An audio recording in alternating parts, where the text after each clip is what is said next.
Bonjour, bienvenue dans Tout commence par une pensée. Aujourd'hui, nous allons évoquer ensemble comment faire de son identité un refuge.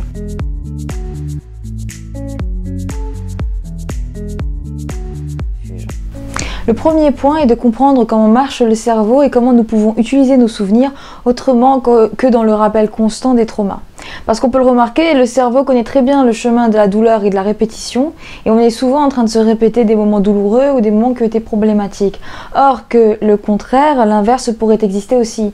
On peut très bien changer de pattern et petit à petit se construire des habitudes de pensée qui sont dans la répétition de souvenirs heureux et aussi dans la prise de conscience de ce qui est heureux à chaque seconde.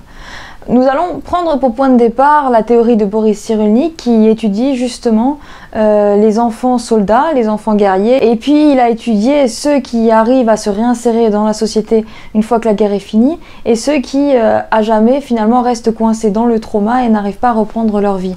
Et ce qu'il a trouvé comme différence, c'est que les enfants qui arrivent à se réinsérer, c'est souvent des personnes qui ont des attaches dans leur enfance avant d'être partis ou d'avoir été enrôlés dans la guerre, qui ont des attaches dans l'enfance, soit à un environnement familial fort et très dans l'amour, soit une personne, figure parentale ou figure affective, soit une spiritualité ou une religion où ils y ont vécu des souvenirs qui est aussi lié à l'affect et à l'affectif.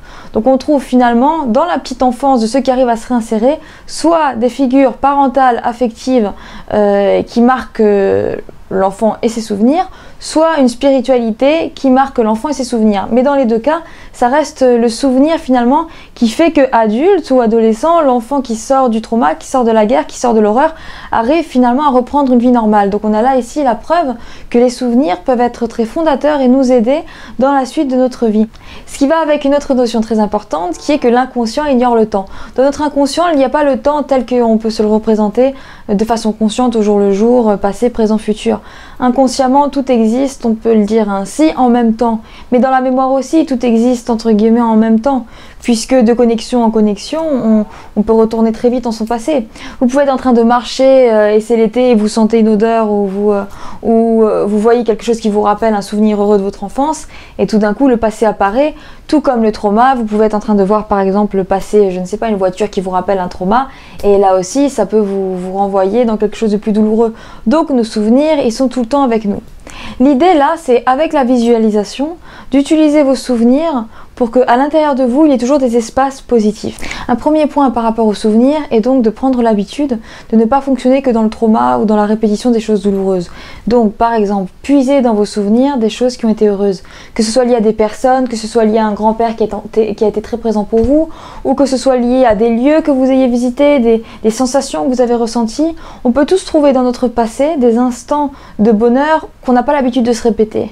Mais les prendre de manière consciente et s'en souvenir et arriver à s'y référer quand on se sent moins bien ou quand on se sent dans quelque chose de problématique ou quand on commence à avoir une baisse de morale, ça va vous connecter à du plus positif. Et pour ceux qui ont l'impression ou qui ont eu un passé trop douloureux et qui n'ont rien à quoi se rattacher, ce qui peut arriver, sachez qu'on est tout le temps en train de construire son identité. Même là, on est en train, vous et moi, de construire notre identité.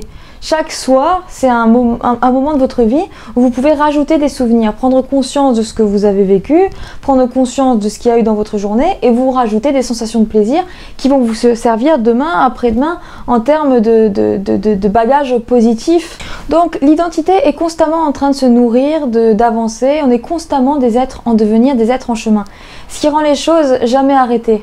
On peut aujourd'hui se sentir pas à la hauteur, on peut aujourd'hui se sentir dans la névrose, on peut aujourd'hui se sentir dans la somatisation la plus folle et pourtant demain on peut faire mieux, demain on peut réussir quelque chose de différent. L'identité est dans un constant mouvement. Nous sommes des êtres de tension, le psychisme est fait de tension et le fait d'utiliser des techniques de visualisation ou de rappel de souvenirs positifs, déjà ça va vous apaiser. Ça va vous renvoyer à chaque fois au fait, au factuel, au concret de ce que vous avez vécu. Parce que sinon, on peut facilement être des hommes d'oubli. On peut facilement, au jour le jour, oublier tout ce qui a pu être positif. Et comme le cerveau, comme je vous le disais, répète beaucoup plus le négatif, on peut passer à côté de tout ce qu'on construit au jour le jour par rapport à soi, par rapport aux autres. On peut passer totalement à côté de soi finalement si on ne fait pas l'exercice de conscientisation de qui on est, de ce qu'on veut devenir et de ce qu'on veut créer sur la Terre. Pour faire de votre identité un refuge, Utilisez les tuteurs extérieurs, qui ne soient pas des personnes. Pourquoi ça ne doit pas être des personnes? Parce que c'est toujours dangereux de miser sur une personne autre que soi pour se sentir par exemple en sécurité ou pour se sentir bien, parce que par définition, l'être humain est un être humain de mouvement. Donc vous pouvez vous sentir en sécurité avec une personne parce que cette personne elle est toujours positive, mais le jour où elle ira mal, le jour où c'est elle qui sera dans sa névrose, le jour où elle sera dans ses difficultés, vous allez vous sentir vaciller. Et le plus possible, il faut éviter de se mettre dans des positions où l'on peut vaciller, parce que comme ça, on reste la valeur forte à la fois pour soi, mais aussi pour les autres. Donc les tuteurs extérieurs, ce serait par exemple la musique. Aujourd'hui, beaucoup d'études neurobiologiques, et ce sera d'ailleurs l'objet d'une prochaine vidéo, montrent comme la musique a un impact sur le cerveau et sur tout le système endocrinien. Et ça, c'est à utiliser finalement dans sa vie de tous les jours pour arriver à garder un espèce de mental haut et un moral positif. Les musiques, ce seraient des musiques qui vous font du bien. Donc pour certains, ça va être la musique classique et pour d'autres, c'est le rap. En tout cas, c'est important de rester arrimé à la musique qui vous a fondé, à la musique dans laquelle vous vous sentez bien. Un autre point est d'utiliser ses sens. Vos sens, ils vous connectent à l'environnement premier, à ce que vous êtes en train de ressentir à chaque seconde. Donc c'est très lié au présent et en même temps, ça construit l'instant d'après, ça construit le futur. Donc à chaque instant, il y a moyen de se connecter à des sensations. Que ce soit le vent, que ce soit le soleil, que ce soit le fait de voir un visage que vous trouvez beau en face de vous, le fait de prendre un livre, le fait de prendre conscience que vous êtes par exemple dans le métro avec des gens, avec d'autres personnes que vous, en train d'aller quelque part. La prise de conscience de ce qu'on est en train de faire dans l'instant présent, c'est quelque chose qui peut vous apporter beaucoup de paix. Parce qu'on est souvent, sans s'en rendre compte, en train de marcher dans ses angoisses. On pense qu'on est en train simplement de prendre le métro, alors qu'autour de nous, il y a une espèce de bulle de pensée négative ou de pensée anxiogène. C'est comme une prise à laquelle il faut que vous vous débranchiez. Visualisez cette prise. Visualisez la prise des angoisses, débranchez-vous et branchez-vous à une prise choisie. En fait, votre vie va changer à partir du moment où vous allez être du côté de la décision. Et il y a quelque chose de compliqué à décider parce que du coup, on devient très responsable de ce qu'on crée, de ce qu'on fait et de ce qu'on a. Et en même temps, c'est par là que vous allez construire les plus grandes choses, à la fois à l'intérieur de vous, mais aussi à l'extérieur de vous. Et ça, c'est des bases sécures, c'est des bases absolues qui ne dépendent de personne. Donc être des êtres de décision et prendre conscience qu'à chaque seconde, on peut décider de se brancher à l'angoisse ou de se brancher au choix, de se brancher à des pensées positives ou de se brancher à des pensées négatives, comprendre qu'on est des êtres de choix, c'est déjà une sécurité intérieure qui ne vous quittera pas.